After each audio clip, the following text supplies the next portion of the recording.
This is The State of Sustainability, a podcast for corporate sustainability professionals looking to transform their sustainability strategy. I'm Saif Hamid. And I'm Isabel Wild.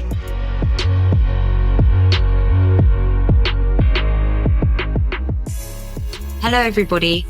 Sustainability is at a critical crossroads where it faces both growing momentum and increasing scrutiny.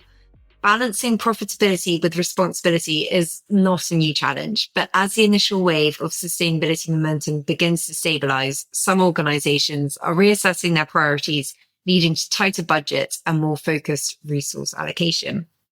Today, we'll explore the challenges sustainability faces in 2025, the arguments for aligning it with business interests, and how leaders can reframe their approach to ensure sustainability drives both long-term resilience and value. Seth, welcome. Hey, Izzy, how are you doing? I'm good, thank you. How are you? Yeah, I'm good, thanks. I'm good. I'm looking forward to the end of January. January is like a gray and kind of bluesy month for me every year. And dry? It's like intermittently dry and wet, actually. I just never liked Januaries. I was talking about the alcohol, dry January. Oh God, no, not just that. It's mostly for me, it's just the weather and the grayness of it, like I just hate London in January. Yeah, well, it's good to have you here regardless, Seth. So we're lucky. But Seth, do you want to kick off by actually just maybe setting the scene a bit? And I'd love to ask you what trends are emerging in sustainability right now and how the landscape is changing and also what the primary drivers are behind this change. It's a crazy time. I think the new US administration has come really tearing out of the gate on a lot of topics. And I think that has catalyzed a lot of movement elsewhere as well. And so, where to begin really? But let's kind of say first, ESG as a whole is clearly under attack versus where we were a couple of years ago. And I don't think there's any dispute around that. If you just look at the impact of that, before we get into environment, social governance, etc., you just look at the whole ESG topic, and you look at kind of how financial institutions are pulling back from coalitions and asset managers are pulling back from coalitions. GFANs is a great example. You just have so much of a step back on the overall ESG level. I think there's a very clear correlation, which is not just the new US administration federally, but also just actually a fairly concerted push by state level governments across the US as well, through legal action and otherwise. And so I think that's kind of one thing that's happening. That's like a trend that's not new. It's been there for a couple of years. The second is, now if we start going into each of the buckets, right, let's take social. I am somewhat surprised by the vehemence of the attacks on DE&I work. I expected this, actually, and I think we predicted it or talked about it a few months ago in an earlier episode, but it is quite startling to see. Like, I'm kind of hearing about the US government requiring individuals working for the federal government to inform their superiors if they find anyone working on DE&I topics. There's a lot of this sort of stuff where it's almost just being vilified. I'm seeing a lot of chatter on LinkedIn and elsewhere on social media. There's just this vilification of DE&I people happening and DE&I work, which is just a bit surprising. And I think that is almost the poster child right now of this anti-ESG movement is DE&I, even more so than anything related to the environment or climate change. Is that just in the US or worldwide? I think it is strongest in the US by a long shot, actually. I'm not really seeing it in such a big way elsewhere. This was true actually even a couple of years ago, like even in the private, even in the market, basically in conversations with businesses and companies, I was noticing a much more adverse reaction to DE&I in the US than elsewhere. Why is that? What are the causes for that? Apart from, you mentioned the kind of the government pushes, but why is there that anti-DE&I phobia? Why does everyone hate DE&I? Yeah. So I think there's a number of different explanations for this. The one that I have heard that makes the most sense to me is that, let's be specific to the US, right? A lot of people in the US feel left behind and feel like they have been unequal beneficiaries of the prosperity that the US, and much of the world has had over the last couple of decades. And there are a number of signs of this. If you look at the data, there's very clear evidence now that the sort of the newer generations are less well off than the baby boomers, for example, or than their parents. Like people entering the workplace today are less likely to be well off, are likely to be less well off than their parents were. And, if you kind of see just how in home ownership, for example, how much younger workers need to rely on their parents to be able to help them, potentially get a first foot on the property ladder where that's available in this bank of mom and dad, as we call it in the UK. Like this sort of stuff is all just a sign that the next generation isn't as good or as well off as the previous one. And then you kind of also have geographic dispersion as well. And if in the middle of this, you have a political elite that is talking about racial equity, gender equity, etc., I think that there's this view that elite is not owning the problems of, let's say, the average voter in many of the areas that went so strongly red in the last election. I think that's a part of it. I think it's not so much, it's maybe, I don't know if it's as much an anti-DEI as a sentiment that people don't care enough about like me, or enough about my problems, or enough about the side of the community that I'm on. And I think that kind of silent majority is now expressing itself and asking for more attention and effectively making an enemy or a victim of the other side. Yeah. So this podcast was going to be around why sustainability is on the back foot, but actually sustainability in recent years has gone through a boom of trending, a lot of focus, a lot of money going onto it, a lot of shareholder value coming off it. Is that DE&I has kind of been left behind in that boom? No, I don't think so at all, actually. I think DE&I barely existed 10 years ago as a topic. Like it was a fringe topic in 2013, 2014. I remember McKinsey did a piece of work called Diversity Matters, and it became a series of research papers done with extensive interviews. And I think those started coming out in 2015, 2016, 17, and so on. There was like multiple installments. And I was a part of some of that work. It was a new big topic and it came on the scene in a big way. And many of the companies that we worked with at McKinsey wanted to talk to us about it and wanted to take the topic seriously. And there were already some poster childs in the US of companies that were doing this well. Like Salesforce, I remember, was a good example of a company that was considered by that research to be doing DE&I well. And so I do think DE&I has been a big beneficiary of like this wave of focus on ESG as a whole. And we should talk about this emerging distinction between ESG and sustainability. But I think we're just seeing now this backlash where you have people applying for jobs that are encouraging applicants from diverse backgrounds to apply. And I think the applicant who's not from a diverse background is just thinking, well, who's going to hire me? Why don't I get any preferential treatment? And I think there are a lot of such individuals out there that are making their anger felt. And you and I can talk about how diverse teams are better teams, or that deliver better economic output for society, that deliver more well-rounded communities, that deliver better business impact as well. But I don't think that resonates so much with the people who are trying to get a job and their friends and loved ones and families. That's a sizable part of the voter base, which is, I think, what's driving a lot of this. Okay, well, I'm going to pick up on your slight hatred for the confusion of ESG and sustainability and ask you to unravel those terms for us. Yeah, so I think that the history of these terms is like long and not so long, but more tortuous than long. Like I think that both terms kind of really came onto the scene in the late 90s in the corporate world in a big way. But today, ESG in general is a term that is used more as some form of a screening or rating framework. And it's generally used more by investors, analysts, sometimes banks, etc., asset managers.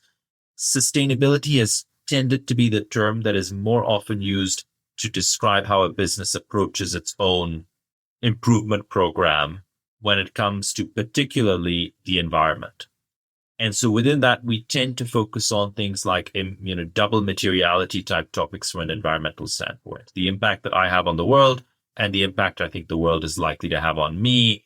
There are elements of like, how does this dovetail with long-term business viability and so on, and sustainability from that standpoint. But, sustainability tends to be, from my perspective, much more operational, and ESG tends to be a little more moralistic in some ways. And I think partly that's because most of the environment side can be boiled down to numbers and quantitative data and comparison points and spectra of options. Like your emissions could be bad or good or great or anywhere in between, with respect to many different benchmarks.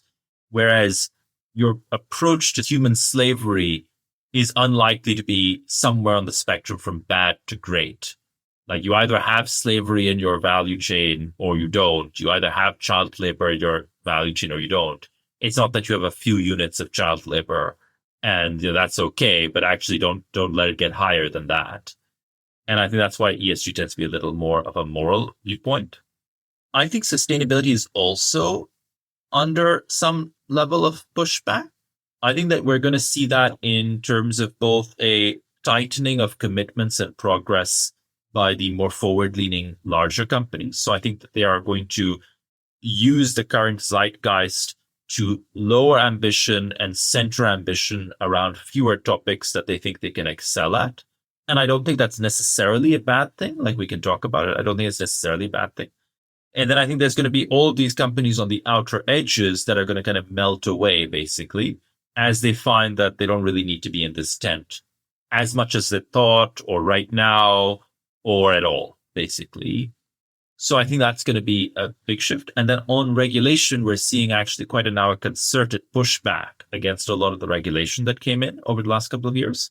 So for instance, there's a movement to revise CSRD requirements and, kind of phase in certain requirements, water down certain other requirements over the next, later this year and over the next couple of years. So there's a lot of this happening as well. That's going to be interesting to see play out. So we've spoken about regulation as a point of why people don't need to be in this camp, but like, what are the other shareholder pressure less or in terms of sustainability outcomes? Like what other points are actually pulling people back from sustainability?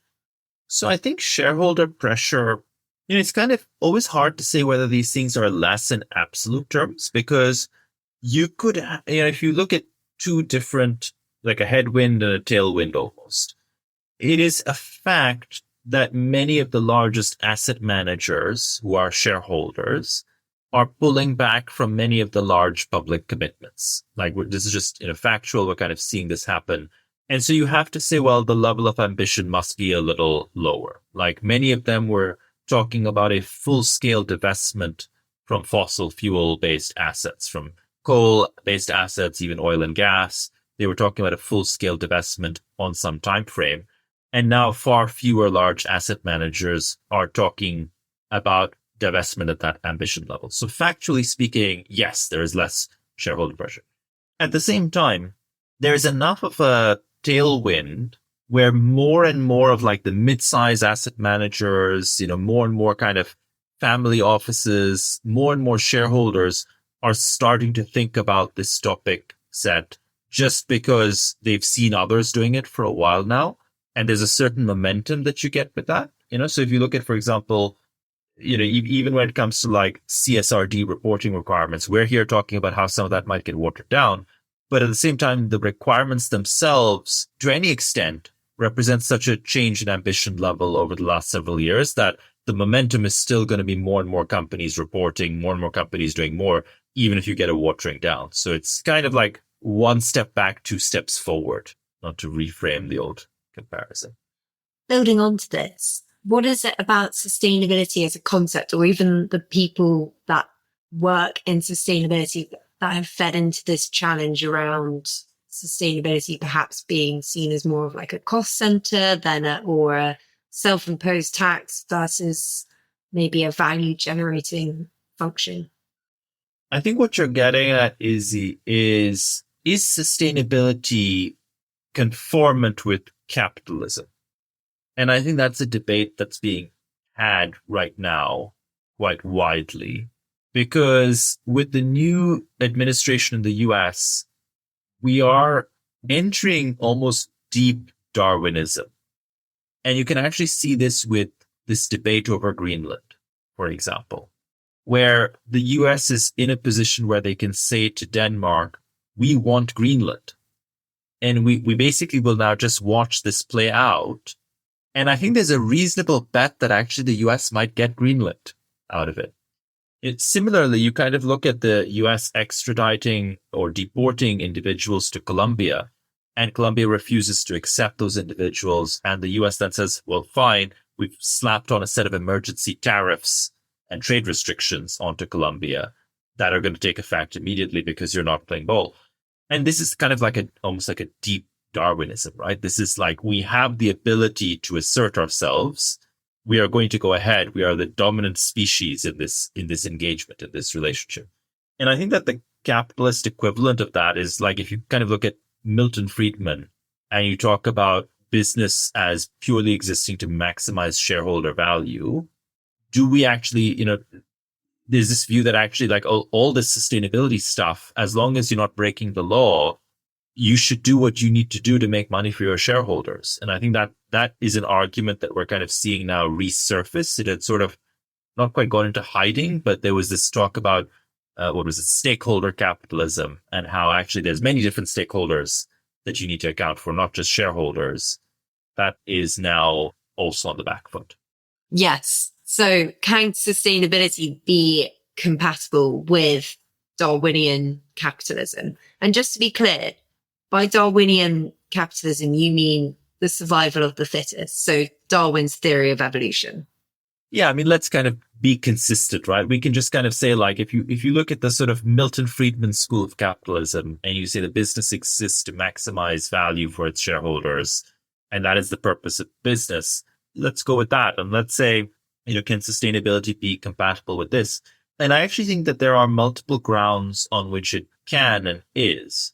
I think the first is environmental sustainability comes from an awareness that there is not enough resource to go around. Everyone who is dependent on the material world, buying things that are grown, that are mined, etc., has to acknowledge that there is some limit to this. And actually the rate at which we're consuming resources is not compatible with an indefinite growth scenario. And so the first thing is just like any business that is concerned about long-term viability has to take some measures to act on that principle. Like however they want to react to it, like that's for every business to kind of figure out. But there is this is a clear sustainability imperative. The next thing is that the physical world is changing. And all you have to do is agree with the science, actually, that climate change is happening and that unpredictable weather events are going to become more frequent. There's going to be a higher probability of lethal heat waves than in the past, extreme precipitation events than in the past, et cetera, et cetera. And, that's going to be another source of impact on business. And it is in the interest of shareholders for companies to identify those and start to take actions accordingly. You can add on a third reason, which is for many companies, there are sustainable consumers or consumers who value sustainability that they should start to think about when it comes to how they position their products, how they communicate, how they develop consistency in brand narrative. All these things are going to be important as well. And that's before I even get to the question of whether sustainability can go hand in hand with any cost savings. I don't mention that one specifically because I find it's often overblown or overcalculated. But, there are multiple reasons why sustainability is totally compatible with a hardcore capitalist agenda. I like that. And maybe the last one, which, we've spoken about before, but regulatory pressures, even if they are diluting, they still are there. For sure. And the thing is, you can go ahead with the regulatory pressure because it's there, or you can try and get some advantage out of it. And, like European digital passport is going to be a good one, right? Like you can comply with regulation, or you can kind of say, well, I'm going to have to do that anyway. What can I build on top of this? What value can it bring to me? How can I use this thing that I'm going to have to do anyway to create new value for shareholders? And I think the same is true for sustainability regulation. We're seeing lots of great examples of this, actually, where companies that are working with us because of CSRD or otherwise are finding that actually having great oversight into their data landscape can identify, opportunities that they might have missed. We had a great example just a couple of months ago about someone identifying gas leaks that had a meaningful cost impact because they're monitoring the emissions data, and it was the sustainability team that identified this leak. So there's a strategic way to approach what you would have to do anyway. I love that example. I feel like it's a perfect one. But how can sustainability leaders actually reframe their approach then to better align kind of with this capitalist interest, especially as we spoke about before, like resource constraints, targets kind of being diluted down, et cetera, et cetera? I think everyone in sustainability needs to talk about the business case. Why does this make sense for business? Why are we doing this? Like, that's where you kind of need to start. You need to start with the purpose, and the purpose has to be aligned with shareholder value. And there's a world where we say, actually, there should be another purpose outside of this. There should be actually the fair share of every business. There should be a science-based trajectory for the corporate world so that we don't all end this life in flames. At the same time, like, we just have to acknowledge that's not where we are at right now in the corporate dialogue. Maybe it's not going to be for several years and maybe ever, right? Maybe actually the only way that we can ever get to be science aligned is actually another big regulatory intervention, because the inertia of the corporate world is always going to be very strongly towards shareholder value. It's too deeply rooted in the hearts of capital, at the core of capitalism. So I do think that the main lesson or learning for every sustainability team is focus on the business value. Whatever it is that you want to do, bring it back to the business value. Bring it back to the value for shareholders. There is a case to be made, and that's the one you should make. And so if you were advising a CSO today, or anybody in sustainability, what would you tell them to prioritize in the next few years to ensure that sustainability drives both business value as well as have long-term resilience? I think that some of this is old and some is not so much new, but some has additional emphasis, let's say, where if you were, like the way that you would identify initiatives in any real strategic exercise is you'd say, there are dozens of things I could be doing. Which of these things are easiest and which of these things are most valuable? And let me ideally do the ones that are easiest and most valuable, basically, that, meet those two things. And I think that there's so much to be done on the long list of things for any chief sustainability officer that I think that we need to go back to basics and say, well, which ones are going to fly actually across the business? Now, maybe there are some initiatives that are going to be easy to get past because they're going to save money. And there are some that as a CSO, you believe are necessary. And I'm not saying necessary ideologically, but necessary maybe for consistency, necessary maybe for like table stakes, right? It's just kind of, you have to get it done. You have to, let's say you have to get a new emissions management system in place. And it is in your interest that that system be better and more automated and more flexible, because that's going to make life easier for your team. But maybe it's an expense beyond, let's say, the cheapest version of the setup, for example. So that, and you have that, but then you also have stuff that is going to be an easy sign off for a CFO or a CEO, because it's just going to straight up save money. It's a transition to lower volume packaging formats, and you're going to save money on packaging just by weight, for instance. It is sensible for most CSOs to think about how they start bundling those sorts of initiatives so that across their roadmap, they have some things that are just going to save money. They have some things that are maybe actually going to cost a little more money. They have a bunch of stuff maybe that they're pushing to suppliers and expecting suppliers to own the cost in return for maybe more volume and longer term contracts. And on the whole, the full program is more or less net neutral cost wise. I think you kind of want to almost take that program for budgetary sign off rather than approach things one at a time or year by year, because the trap you risk falling into then is you get sign off on all the stuff that makes money. The other stuff gets kicked down the road and you'll never get sign off for it because it'll never save money. And so one last question is around stakeholder versus shareholder, and what the relative weighting you would apply to both in terms of, we've spoken a lot about shareholder value, but I guess there's a lot of stakeholder value that can be generated from sustainability. How would you manage both of those groups? This is kind of actually the fault line between the two arguments right there, which is if you are going to take a straight and narrow view of capitalism, you're not going to acknowledge all the other interests of these stakeholders as being important. Because you're basically going to say, look, my interaction with my consumer is shaped by the price the consumer is willing to pay and the volume the consumer is willing to buy. And there are elements of like, how loyal is the consumer? How long is the consumer going to stay with me, etc. But these would typically be baked into how you build your brand. This is goodwill value, for example. And this idea of saying, well, actually, am I doing good for the community? That this is, an intangible and I can't actually account for it in goodwill on my balance sheet. And I can't actually extract it in terms of price that I'm charging, but I know it's there. I know it's a value to society. This, I think, is pretty much at the core of the fault line that we're talking about. And I think we're kind of seeing this also with things like science-based targets.